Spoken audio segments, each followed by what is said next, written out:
All right, I'll get started because there's a little bit to cover, and then everyone else joining later, they can also watch this on the ASLO YouTube channel. I'm recording the session, and after it's been trimmed a little bit, we'll be making it available on the YouTube channel and send the email to everyone. I'm also happy to send the file if it makes it easier. There's a lot of information in the slides, so don't worry about writing everything down. Just, listen and take some photos if you want, and you will get the presentation slides later.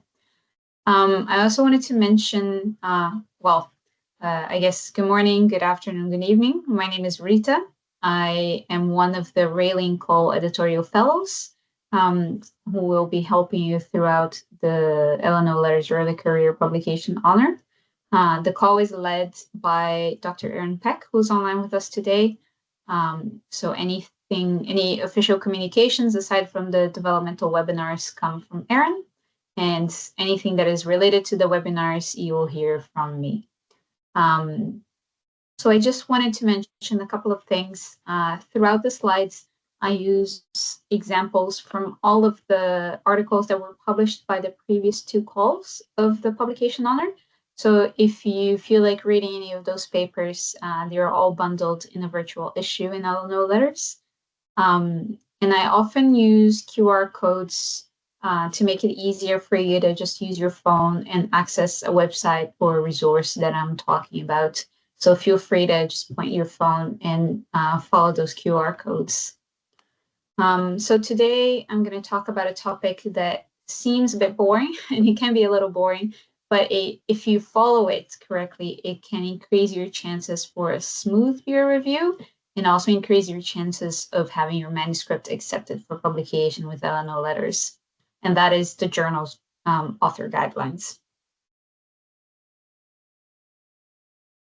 So a quick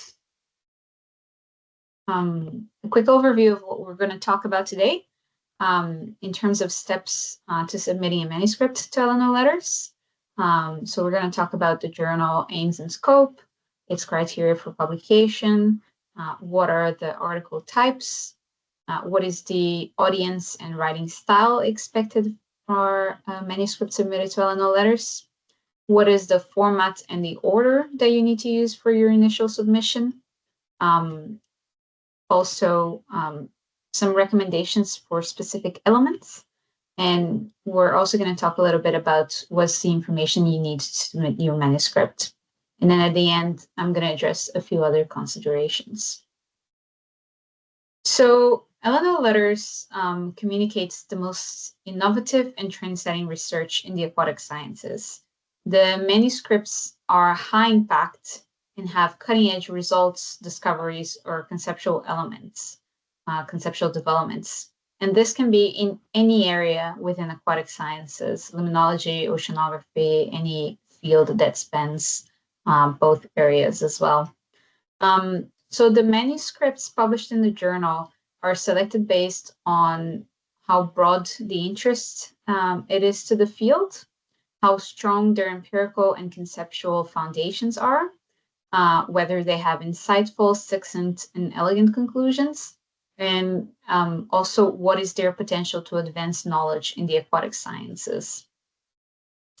Any manuscripts that are submitted that do not meet that scope, that do not follow the author guidelines that we're going to talk about, and that do not meet the criteria for publication, which I'm going to mention in the next slide, any manuscripts that do not meet these things will be rejected without being sent to peer review, which is what we call a desk reject. So L&O Letters has 10 criteria for publication. Submissions must describe results from an original study that has not been published elsewhere. If your manuscript is under review with another journal, your submission to L&O Letters will be rejected. You should also state very clearly how your research advances scientific knowledge, what is the context for your conclusions, and what is the potential significance of your work to your field. Your work must represent an important advancement, and it must be of broad interest to the full community of aquatic scientists.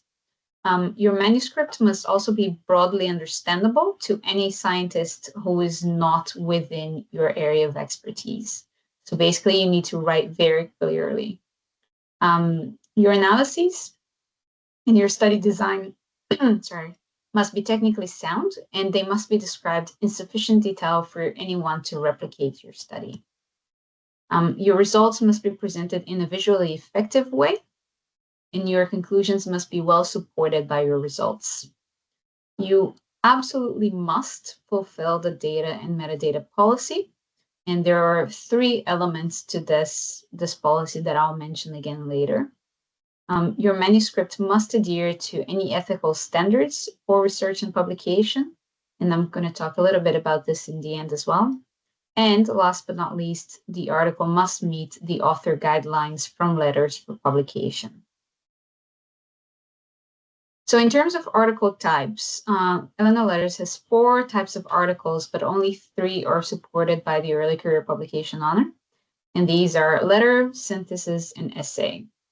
All articles should be understandable to any scientist in any field within aquatic scientists. So write clearly. Manuscripts can report on any aquatic system. They can address any scales from molecules to global cycles. They can be multidisciplinary and integrative, but they don't have to be. And articles that apply science to management or policy and can be used for different aquatic systems are also welcome. So the letter type is L&O Letters original research publication. These are short format articles with original innovative research that advances knowledge in any area of aquatic science. It can use any approach, so theory, empirical approaches, experimental modeling, but it's very important that the authors articulate how knowledge is advanced and the potential influence of the work. And again, writing must be very clear and concise for a broad audience. You can see down here in the bottom left, this is what it will look like on the Letters website. The article format will be stated within that area encircled by the red square. So this is a letter type article published in the 2020 call.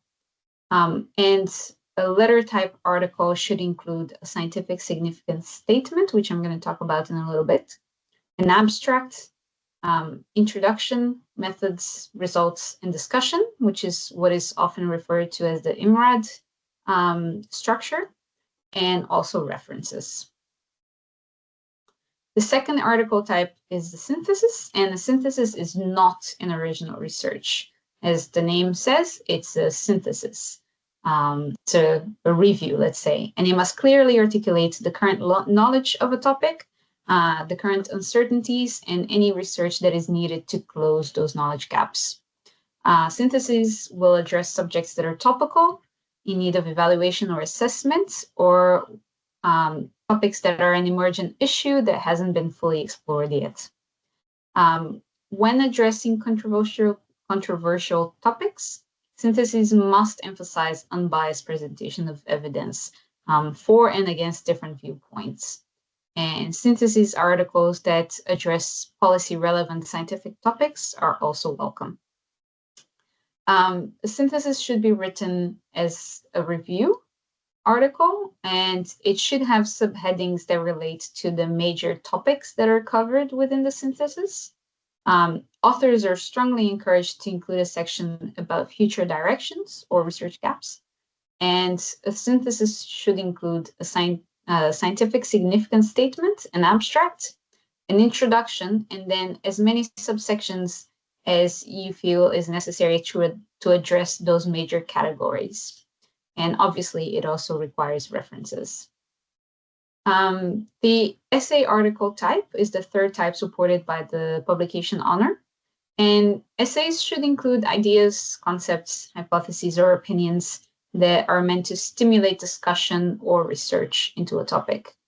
They can be written as opinion pieces, but they must be well-reasoned and offer well-supported arguments and ideas. Again, they should be written in clear and general language for a broad audience, and they include a scientific significance statement and your main text, with subheadings being optional in the case of an essay, and the references. There's no abstract for essay.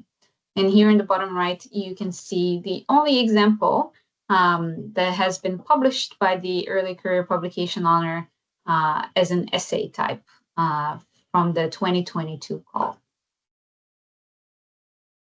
So these three types of articles have limits on the number of words, number of visuals, and number of references. So the word count only includes what is the main text. It doesn't include abstract, it doesn't include the scientific significance statement, it doesn't include references, acknowledgements, and anything relating to the supplementary information. So the word count is 3,000 words maximum for letters type articles, 5,000 to 7,000 words for synthesis, though it can be shorter, and essay has a maximum of 2,500 words. In terms of visuals, which are tables, figures, and boxes, letters can have 3 to 5, synthesis can have 3 to 6, and essay can have 1 to 3. Letters articles can have as many references as they want. Usually synthesis can have 50 references and essay 20, but if you need to use more than that, you can ask to be allowed to have more references when you submit your manuscript. The fourth article type is a data article, but that's not supported by the publication honor. So if in the future you want to submit that kind of article to letters, just check the author guidelines to the website. This is the QR code for the author guidelines, by the way, for the specific data article type. So the target audience for L&O Letters, like I've been saying, is the full range of aquatic sciences, studying all aspects of both freshwater and marine systems.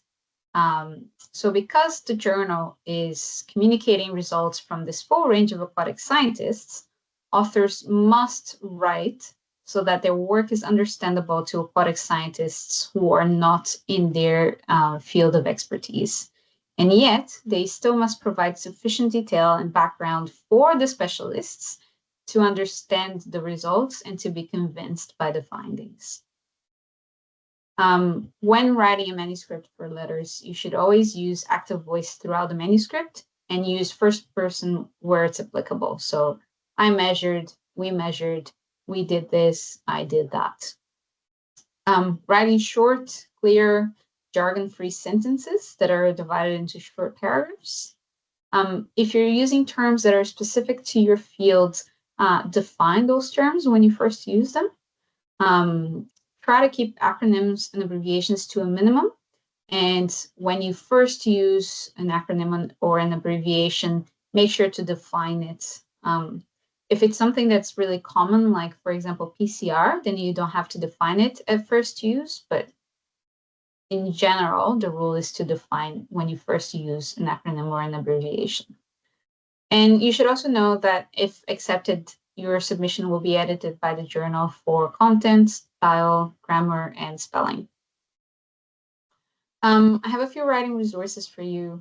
The first is the article on which next week's webinar was based on, written by Scott Hotelin during his Railing Co-Editorial Fellowship. So these are just simple rules for concise scientific writing. There's also a book on style, which could help you write more effective sentences and paragraphs, and a couple of other books on how to write clear, effective, and well-structured manuscripts. Now, L&O Letters tries to make our manuscript submissions as easy as possible. And in order to do so, it accepts submissions that consist of just a single file with, text, visuals, references, everything. If you prefer, you can still submit separate files, but you do have the option of submitting one single merged file in Microsoft Word or PDF formats. So this is how your manuscript should be structured. So the first page of your manuscript is your title page, and it needs to state what is the article type, so letter, synthesis, or essay. It needs to have a title for your manuscript. You need to have the running head, which is a very short version of your title with 40 or less characters. You also need to give the names of your authors and their institutional affiliations. You need to indicate who is the corresponding author or who are the corresponding authors, and you need to also include the author contribution statement. And I'll speak about a few of these elements again later, but this is just so you know exactly what you need to have in each page. For page 2, you're going to have a few more elements.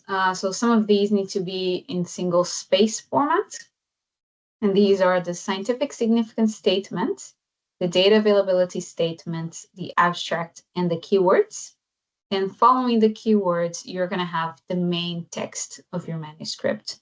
So if you're writing a letter format, this is going to be the IMRAD style, which is the introduction, methods, results, and discussion.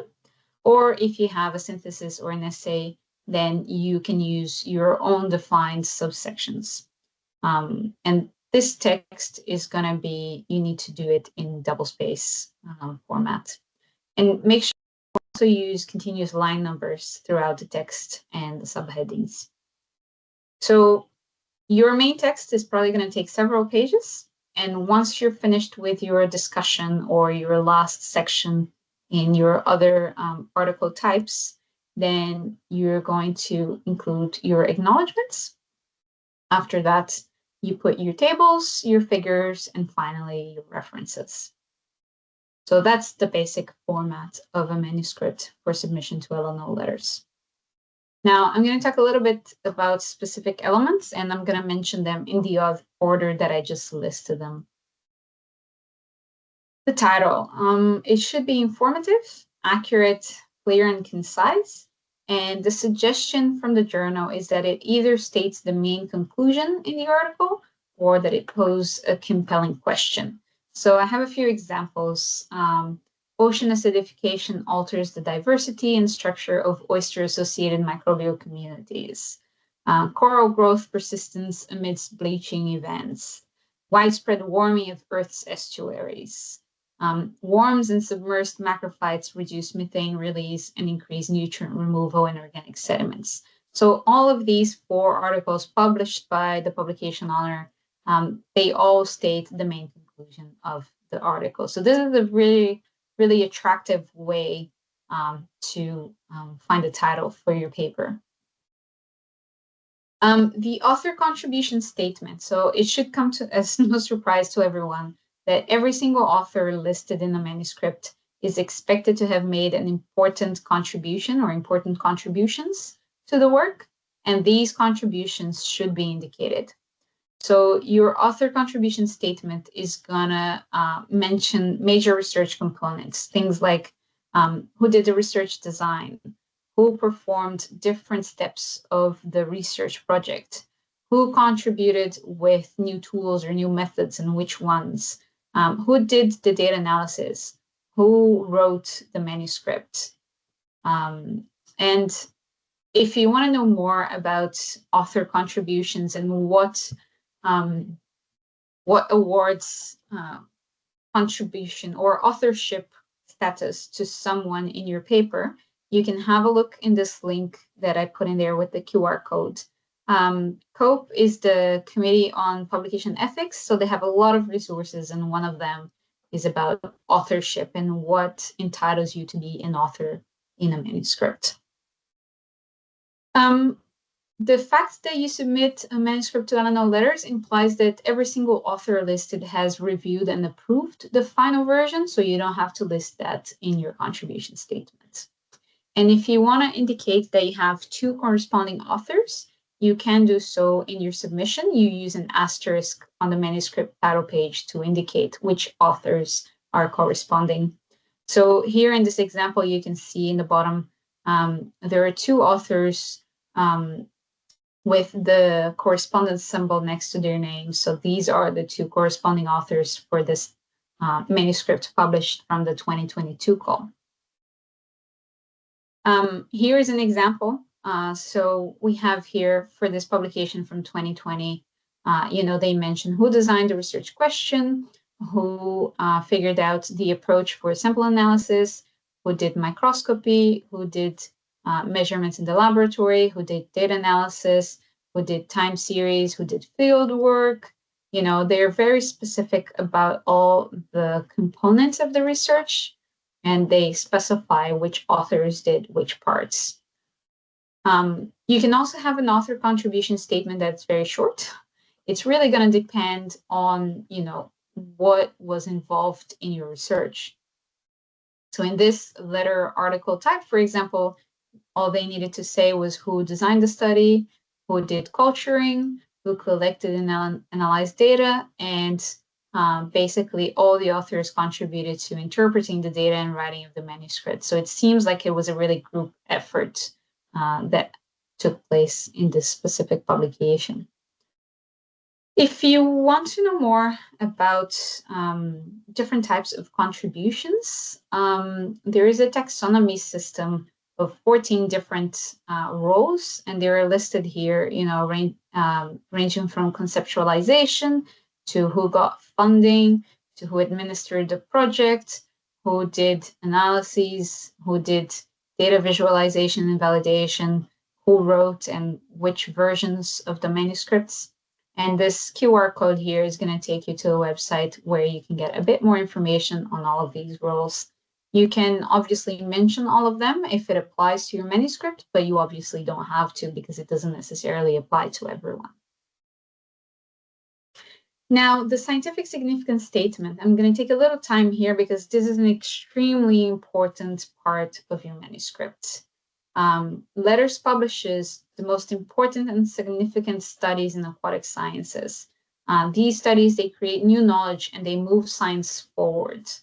Sometimes it can be a little difficult predicting what important or novel research will advance science, but this can be addressed with rigorous peer review. However, it's a bit problematic when the scientific contribution of a manuscript is not clearly stated by the authors, because in that case, it becomes difficult for peer reviewers to explicitly evaluate that contribution. Now, while that is a problem, it can be easily addressed if a journal standardizes what is the information that authors are asked to submit regarding the contribution of the work. So basically, this is what the scientific significance statement is a standardized way that authors can specify how their work is contributing to the advancement of science. And obviously, this is very, very important to the journal. So important that if you submit a manuscript without the statement, or if you submit a manuscript with a statement that doesn't follow the detailed instructions, your manuscript will be returned to you. It will be desk rejected. It's so important that L&O Letters publishes a scientific significance statement on the article's first page, and this aids in communicating across aquatic sciences disciplines. The journal strongly encourages that you carefully construct it, that it must match the content of your manuscript. And it also recommends that all co-authors help the main author write it. And this should be done well ahead of submission. This is not a last minute thing that you try to put together as you're submitting and you realize that you need it. Absolutely not. You have to be realistic also when you're composing the statement. Oversell and do not undersell the contribution of your manuscript. It must situate your work in a broad context. It should be less technical than the abstract, and it definitely should not be a condensed version of your abstract. Again, it should be fully understandable to a broad scientific audience. It can only have a maximum of 125 words. It should be composed of 3 sentences that are structured within a paragraph, and each of these sentences are to address one of 3 elements.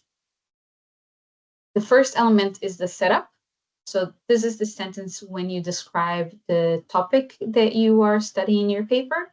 And if necessary, you can mention an important fact about this topic that is related to your study. The second element is the challenge. So you're going to tell the reader what is the challenge or knowledge gap that you are intending to fill. And the last element is the resolution, during which you're going to describe what is the key conclusion of your study that fills that knowledge gap. And once again, write in general terms and highlight the significance of your work.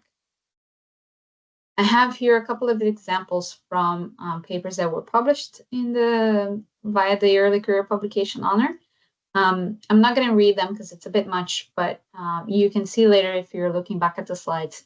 Both of them have 3 sentences, and each of those sentences addresses the elements that we talked about: the setup, the challenge, and the resolution.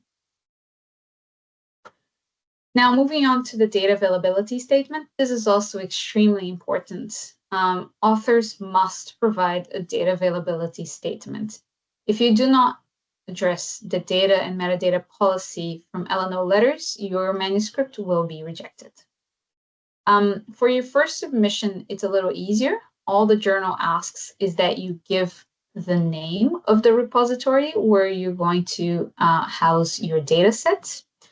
So your statement is as simple as data and metadata will be made available in the fill the blanks data repository. When you're submitting a revised and final manuscript submission, manuscript version, then you're going to have to be more specific. Your data and metadata must have already been uploaded to a repository, and you must have the URL link to that repository to cite within your manuscript. So here an example, they say that the data used to support the work, as well as the R codes and detailed results, are available in a repository called IMAS Data Portal, and they provide the digital object identifier. And I should note that data and metadata are required by L&O Letters, but R codes are not. However, they are encouraged, so it's really nice to see that people are doing that voluntarily. Then you must cite, your data set within your text, usually in the methodology when you're talking about how you collected the data. And obviously, you must then include it in the reference section. So here another example that I wanted to show, but just because this publication honor had 2 data sets that were generated in their study. As you can see, there are 2 digital object identifiers. So basically, when they cite it in the text, they have to cite both references and include the 2 references at the end of the paper. If you're searching for a data repository, L&O Letters suggest that you have a look at the Registry of Research Data Repositories. I myself like to recommend repositories that have a core trust seal, which basically indicates that these are repositories that are trustworthy, that have received a certificate that they are trustworthy. And you can even search both registries and find a repository that is featured in both. And I would say that's an excellent repository for you to put your data into. Your abstract, it should have a maximum length of 150 words. It should definitely provide more detail than the scientific significance statement. And it should basically be a short summary of your work, and mention things like the objective or research question, what is the approach you used, your main results, and your take-home message. Your introduction should give sufficient background on the topic and the challenge that you are addressing in your study, so that the reader can understand the importance of the knowledge gap and how your study addresses it. And the final paragraph in your introduction should clearly state your questions or your hypotheses and how they are related to the topic and the knowledge gap. Tables, to make the review process easier, L&O Letters allows you to just place the table at the end of the document, but it asks that you also place the title in the same page just to make it easier for the reviewers. And the journal also recommends that authors make tables in Word or other word processing software. Figures come next and other visuals.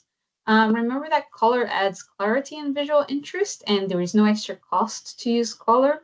So definitely use colors, but make sure they're clear, compelling, and informative. And I cannot state this enough. Color illustrations should be accessible to any reader, and this includes readers that are color impaired. So obviously, a way to ensure that is to make sure you use colors that are friendly to those with a color impairment. You can also use grayscales, textures, and line types often help as well to help separate between different colors. So I have two suggestions for you. First one is a colorblind image tester that you can access with this QR code. And I really like this. I find it really useful for the figures that I already have because it allows you to upload your figure. And once you've done that, it will basically generate a simulated image of your figure and how it would look like to someone who has a specific color impairment. So in this example, the image that was used on the website is shown as how it would look like to someone who has 80% deuteranopia, which is one of the color impairments. Besides giving you a simulated image, this website will also give you a prediction of how friendly or unfriendly your image is to people who are color impaired. So this is pretty good to see whether you need to change your figure or if it's fine the way it is. And the other suggestion I have, which I love, especially for those who use R, is a color palette finder that you can access with the QR code on the bottom right. In this QR code, I don't know if you can see my indicator, but here where it says Acadia, you can choose how many colors you need for your figure. Over here, where it says normal vision, you can select different types of color impairments. And once you've done that, it will basically show you these 7 types of graphs and how the color palette that you've selected will look like in these different graphs and with different types of color impairment. So I find this extremely useful. It will also show, I think, a grayscale if you select it. High quality photographs are also encouraged by the journals. However, anything that you are reusing that was published previously, you really need to get permission to reuse, and you need to cite the source as required by the original publisher. To make the review process easier, also place the figure and the caption on the same page. Again, can be in the same document as in the main text. And Wiley has a really handy PDF with guidelines for preparing electronic figures. So I definitely recommend you have a look for preparing your figures, even if you haven't already. References can be in any format, so long as they are consistent and complete. Once the articles are published, they are, however, set to an APA style. Any publication that you cite in the text must appear in your references, and this is the exact same for your data set. Remember, you need a data availability statement, then you need to cite your data set in the text, and you need to include that citation in the references. Do not use many citations to support one statement, but make sure that if you're talking about a topic that has recent publications about it, but also previous, a bit older articles, that you cite both the recent work and the original article that established that argument. If you need to find abbreviations for journal names, these are 2 websites that you can go and have a look. And here is just a very simple example for each of different types. Articles which have a digital object identifier, books, chapters, thesis. Websites can only be referred to in the text if they are associated with an organization committed to maintaining that website. Personal profiles, even on university pages, are not accepted because they may be disconnected once that professional leaves that institution. Supplemental information is useful.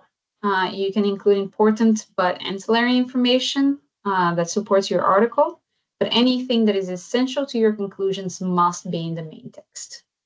And examples of supporting information include additional tables, additional figures, movie files, audio clips, anything that is related but is not essential to your argument.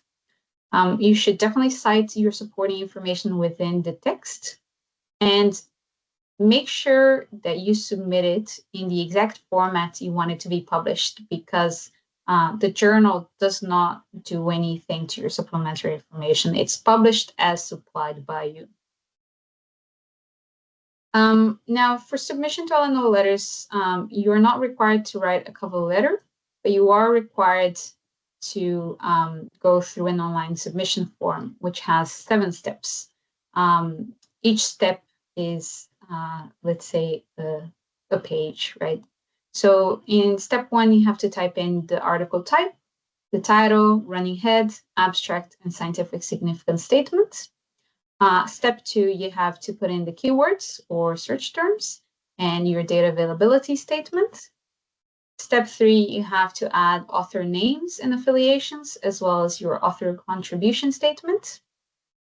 Step 4, you have to suggest a minimum of 3 reviewers, and these should be people who will provide a fair and constructive review to your manuscript. And you definitely should not have a conflict of interest with anyone. And you are strongly encouraged to provide a diverse list of reviewers in terms of gender, career stage, geographic origin, and so on. A little sidestep just to make sure you understand what a conflict of interest means. A conflict of interest will exist between you and your co-authors and any of the potential reviewers or the associate editor handling your manuscript if there is a close personal or financial relationship, if these people are employed by the same institution, unless you know it's a really large institution with departments that don't really interact, and if any of the authors and the reviewers or associate editor have been co-authors on a publication in the past 5 years, collaborated on a grant or research project within the last 5 years, and were the supervisor of or supervised by the author within those past 5 years, all of that constitutes a conflict of interest. So if you want to suggest someone to review your paper that fits within that description, don't suggest them. It's going to be a conflict of interest, and it's not going to be a good look for you. Now, going back to the submission form, the 5th step, you add summary information for your manuscript, things like funding information, how many tables, how many figures, do you have any conflicts of interest, and so on. And you have author declarations. The 6th step, you upload your files, either the single file or several files with your different elements. And the 7th step, you just review and submit. So it's a lot simpler than writing a cover letter to the editor-in-chief. A few other considerations. You can use artificial intelligence to correct grammatical errors and improve the clarity of your text. But if you do, you must disclose the AI tool and how it was used in the acknowledgement section. Authors are responsible for the content produced by AI tools, and artificial intelligence tools may never be listed as an author. They do not qualify for authorship. This is just a quick example of a paper I published recently. The little monsters in that image, I created them using OpenAI's DALL-E artificial intelligence model. So I mentioned in the figure caption, it's there in the red highlights, and I also mentioned it in the acknowledgements. And in both cases, I specified that the prompt that I used to create that image is provided in the supporting information. And in the acknowledgements, I also say that the authors reviewed the AI-generated content prior to submission and take full responsibility for it. So like I said, you can use AI, but you have to acknowledge that use. When you submit your manuscript to L&O Letters, it'll be checked for plagiarism, including self-plagiarism. So you should know that, and you should be okay with that. Again, you must make your data and metadata available in a publicly accessible repository. This is a requirement. You only need to provide the name of the repository for your first submission, but start the submission for the data and metadata as soon as possible, preferably even before you submit your manuscript to L&O Letters. And we have an upcoming webinar on this policy, and that's going to take place probably in mid to late February. L&O Letters also accepts submissions that have been made available on a preprint server. However, if your submission is available, it cannot have been formally published in a journal or a book. You have to inform the editorial office when you submit that your paper is available as a preprint, and you must agree to the L&O Letters open access policy when you submit your manuscript. Ethical violations like violations of copyright, republishing, plagiarizing, falsification of data results, and misattribution of authors or citations will be addressed by the editor-in-chief in a prompt and thorough way. And I mean, hopefully you won't have to worry about any of these things, but if you are interested in knowing a bit more about it, you can have a look at the recommendations from the Committee on Publication Ethics. That's the QR code on the left. L&O Letters is published by Wiley, and Wiley also has a code of conduct for editors. So any information regarding ethical violations and how it's treated by Wiley is on the QR code on the right. Quick reminders ahead of your submission to L&O Letters. You are required to be the first author in your manuscript. Required. This is not optional. When you applied, if you indicated you have a joint first author, then you can have that joint first author, but obviously that person has to be another early career researcher. It cannot be your supervisor, for example. You're also required to be the corresponding author. However, you do have an option to list your supervisor because that's common practice in many countries. They will be a second corresponding author, and when the paper is published, they're going to have the little correspondence symbol next to their name. However, you are the person who needs to submit the manuscript to L&O Letters, who needs to handle the peer review report and the revisions and the resubmissions if you have to resubmit. So that is a requirement. And everyone's also required to add a sentence to their acknowledgement, acknowledging the support from ASLO and Wiley in the form of the publication cost waiver that is offered to all of you via the L&O Letters Early Career Publication Honor. There will be 5 other webinars in this series. Next one is next week at, I think, the same time as today. And this is going to be Scott Hotelling talking about simple rules for concise scientific writing. The others will start from February next year, and they will address the L&O Letters data and metadata policy. We'll also talk about how to craft an impactful scientific paper, which, if you are going to the Aquatic Sciences meeting in Charlotte in March, this will be a lunchtime session, so make sure to check that on your calendar. In June, I think we're probably going to have a webinar talking about how to handle peer review reports and revisions. And in July, we're going to talk about how to promote your published article. So I will end today, and I'll leave this slide up for a little bit. This is on the Wiley webpage, and you have the link there with the QR code. And it provides 9 reasons why papers are rejected. So most of it, if not all, was addressed today. But yeah, So I don't know if anyone has any questions. Feel free to ask them now.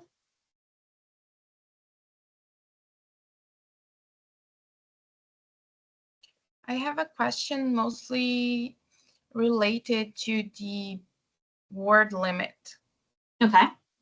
Any sort of, maybe tolerance for the word limit or not, for the total word limit for original research?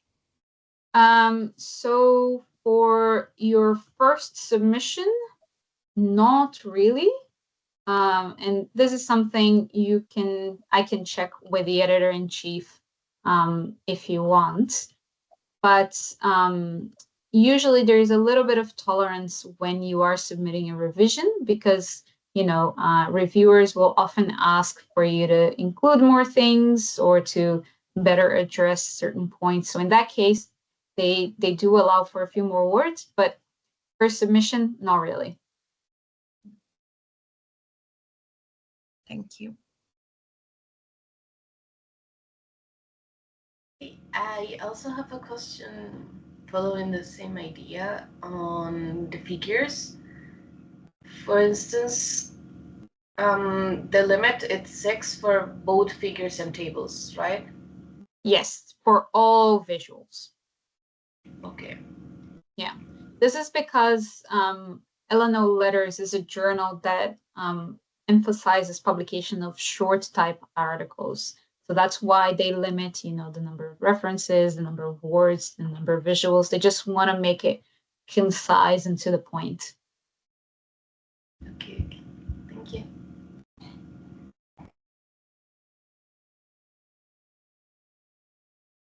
If you don't feel like talking, you can also just put your question in the chat and I'll just read it to everyone. If you feel more comfortable, you can also just email it to me. And if it's something that is relevant to everyone, I can send the reply to everyone within the publication honor. Sorry, hi, I have a question. Go ahead. In terms for data availability for the synthesis type of paper, because it's not really a data producing paper. Yeah. So how would that work? So sometimes you can use data in a synthesis. If you're doing a meta-analysis, for example, you might have used data from other papers. In which case, you will have to cite the repositories where all that data came from, but you will still need to produce a data set that has all the data you used in your analysis because the basic idea behind is that anyone reading your paper should be able to reproduce your meta-analysis. And obviously you give credit to those people who produced the data that you used. But if you're writing a synthesis that is not really based on data, that has, zero data, then I guess you don't really need a data to make it available because you don't have any. Yeah, I guess that would be my case. Yeah, I don't have any kind of specific data to work on because it is a synthesis between science and policy and the gaps and all that. So there is no real actual data in there. Yeah. I'm making a note of it. I can send a quick email to the editor-in-chief and I'll let you know. I could make a list of all papers, publications, and reports and stuff that I used for the reading as a reading material. Exactly. That is if kind you're of not data. Citing, for example, if you read 100 papers, but you're only citing 30, then what you can do is you can provide, a list of all the literature that you read for your synthesis. Okay. I think that would be very appropriate. Okay, great. Thank you. I can hear someone in the background. I don't know if they were trying to talk or if it was just really... Hi, I have a question related to the last one. I'm working on writing an essay So it's like the same situation. I won't have data, but similarly, I might have a lot of literature that I read to build those ideas, and the references are short limit, like 20. So I should provide something like that, or it's just okay to not have data because it's an essay, like it's well less structured. I will share with you guys my screen again. Can you see it? Yes. Yeah. So this is the only essay so far that was published by the early career publication Honor. And I guess they're not really like your case. So they have a data availability statement. Yeah, because they used, so because they actually present data on something that they measure. Yeah. Or so like that. I guess it really depends on your case. If you really have no data at all, like I said, I can email the editor-in-chief and ask. But I mean, if you have no data, I don't see how you can have a data availability statement. Okay. Okay. Perfect. Thank you. Yeah.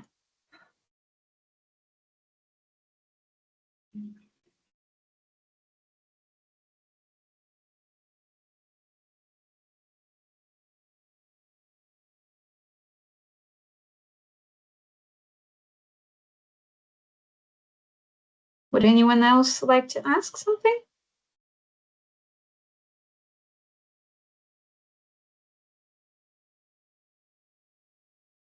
And if a question comes up to you later, feel free to just email as well. I don't monitor the Railing Co Fellow Gmail account, although Erin does monitor and she will usually send it to me if she sees something that is addressed to me. But it's obviously a lot faster for me to reply if you send it directly to me. And my email was listed in that communication about the developmental webinar. So if you need my email, just go back and find it there. Yeah, Thiago?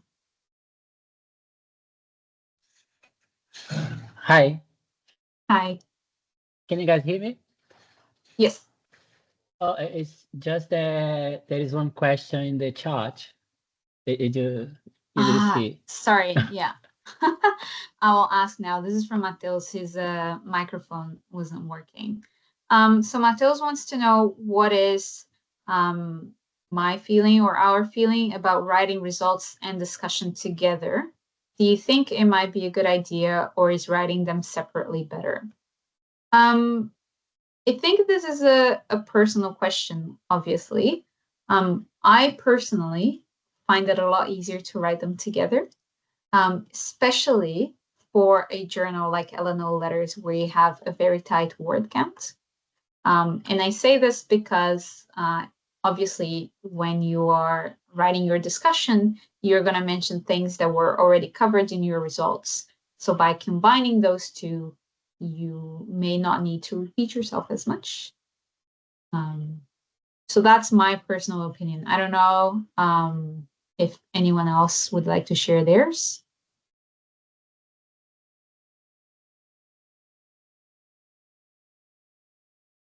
I mean, obviously, I'm sure there are occasions in which you might want to do them separately.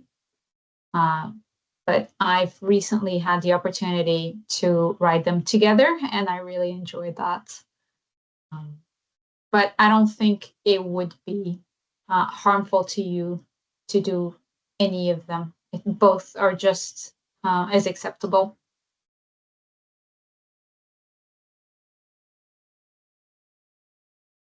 Mateus, did you have a follow-up question? It seemed like you were typing. No, okay. No worries. Anyone else? Oh, thank you. I actually have one question that do you know about the timing of the review process, an average, for the first decision and the whole review process? Yes, I can give you a little bit on that.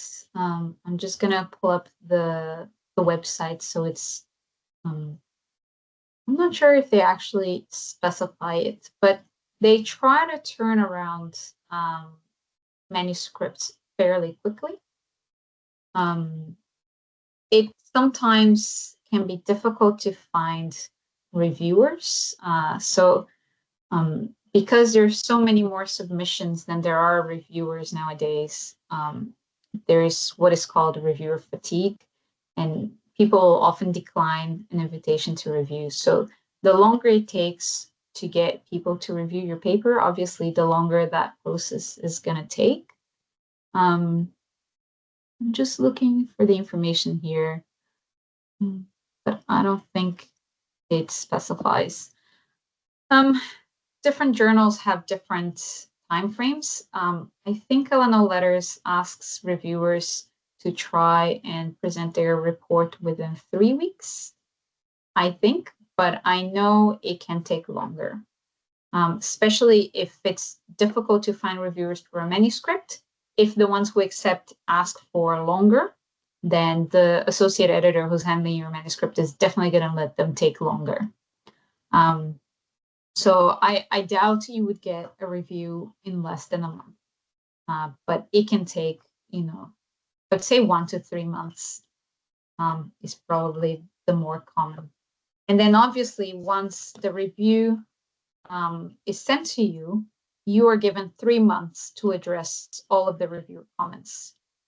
Obviously, the faster you do that, the faster the whole process, because then it can be sent out again to reviewers if needed, or if you've addressed everything as well as was expected, then they can proceed to editorial and publication. So I would say timing will depend on a few things, and especially how easy it is to find reviewers for your papers, which is also important for you to provide as many reviewer recommendations as possible, because you're just helping the editor find someone. So it will depend on how fast people accept to review your paper, how fast the reviewers are themselves, and then how fast you are to address their comments.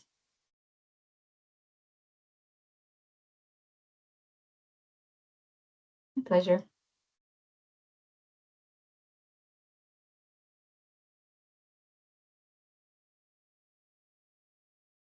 Any other takers? No? Well, if not, it was a pleasure. Thank you all so much for coming. I hope this helped a little bit. Again, I'm sure you will have questions when you're going through your manuscripts as you get closer to the submission stage. So if you do have questions, just send them to us, and we'll try our best to help. And I really encourage you to join for the webinar next week. Scott is really good, and he's really great at writing concisely.